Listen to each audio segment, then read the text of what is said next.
এক টুকরো বা দুই টুকরো গরুর মাংস দিয়ে এত মজার একটি ভর্তা রেসিপি হয় আগে জানতামই না।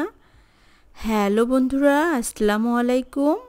উত্তরবঙ্গ রান্নাঘর থেকে স্বাগতম। আমি আজকে আপনাদের সাথে গরুর মাংসর ভর্তা রেসিপি শেয়ার করব। চলুন তাহলে দেখানো যাক। আমি দুই টুকরো মাংস নিয়েছি। এখন মাংসগুলোকে আমি খুব ভালো করে থেতো করে নিব। দেখুন বন্ধুরা, আমি শিলপাটায় খুব ভালো করে থেতো করে নিচ্ছি।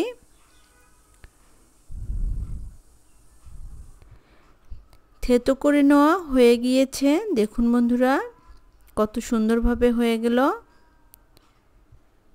এখন আমি এখানে দুইটা পেঁয়াজ কুচি, দুইটা রসুন কুচি, 5-6টা কাঁচামরিচ আর আদা কুচি আর 2 টেবিল চামচ তেল দিয়ে খুব ভালো করে এগুলো নেড়েচেড়ে নিব।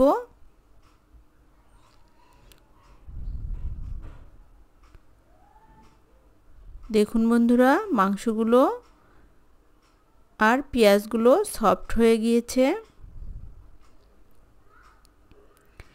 এখন এ পর্যায়ে দিয়ে দিব হাফ চামচ হলুদের গুঁড়ো, হাফ চামচ শুকনো মরিচের গুঁড়ো আর দিয়ে দিচ্ছি সামান্য পরিমাণ জিরার গুঁড়ো। এখন খুব ভালো করে নেড়েচেড়ে নিব।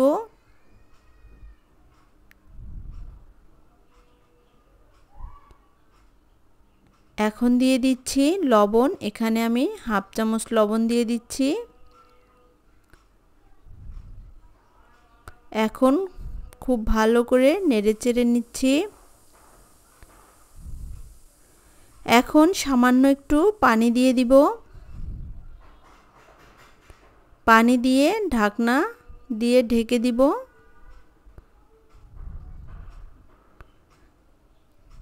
এখন ঢাকনাটি তুলে নিচ্ছি। দেখুন বন্ধুরা, পানিগুলো একদম শুকিয়ে গিয়েছে আর উপকরণগুলো খুব ভালো করে সিদ্ধ হয়ে গিয়েছে।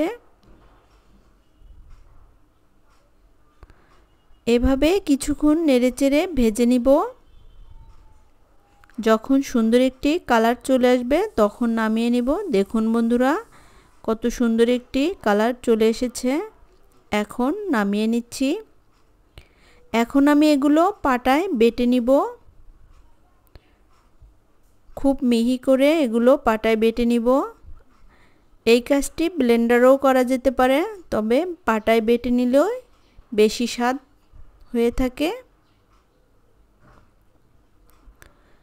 আমি এখন পাটায় বেটে নিচ্ছি।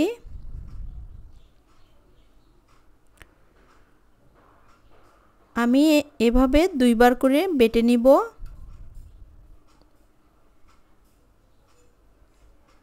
বেটে নেওয়া হয়ে গিয়েছে। দেখুন বন্ধুরা, কত মিহিভাবে বেটে নেওয়া হয়ে গেল।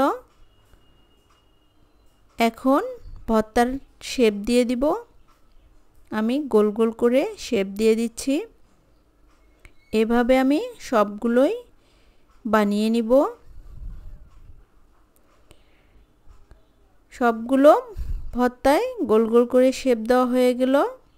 ধন্যবাদ সকলকে। আল্লাহ হাফেজ।